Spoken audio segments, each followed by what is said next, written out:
One of the most powerful ways to engage team members is to have retention interviews, not exit interviews. Exit interviews are after the horse has bolted. And people don't like confrontation.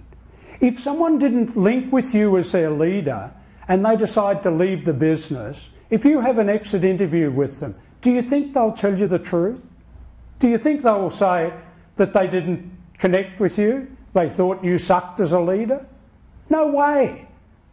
But if you sit down with people and have a retention interview with them, you've got an opportunity to fix that before they decide to leave.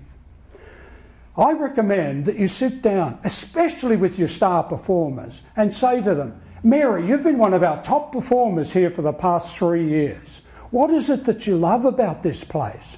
And if you had the opportunity to change one thing, what would it be?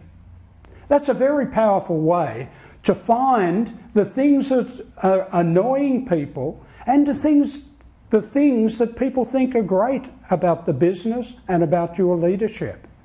We don't want the situation where someone leaves, because quite often someone will leave for less money if they're not passionately engaged with you.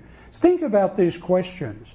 Why does someone stay in an organisation when a competitor offers them more money to leave? Or why do some people leave an organisation for less money? I have a story there. My youngest daughter, Renee, is a lawyer. And Renee was recruited into a top-tier law firm here in Australia. Their recruitment strategy was to target the top 1% of law students and pay them an enormous amount of money. They paid 20 to 25% more than their competitors. Renee joined them after 5 years in university. She was absolutely delighted to get that job, paid nigh on $100,000 straight out of university. When she joined them, she was one of 37 in that intake. 3 years later, when she left them, only 2 out of the 37 were still there. They all stayed in the law industry and they all left for significantly less money. Why would they leave? Obvious, isn't it?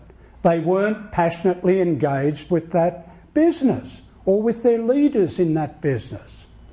So I really recommend that you go and have retention interviews with your people, find out what they love about the business and anything that they would like to change. An executive I work with in America, he coined them happiness interviews. He did that because he said to one of his staff one day, Bill, I'd like to see you tomorrow for a 30-minute meeting. And Bill didn't sleep that night because he wondered what his boss wanted to see him about. Now he calls them happiness interviews.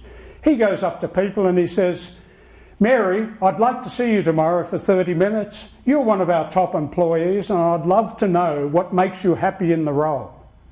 And Mary's really looking forward to the meeting.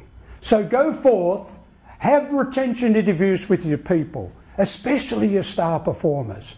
You'll be amazed at what you find out.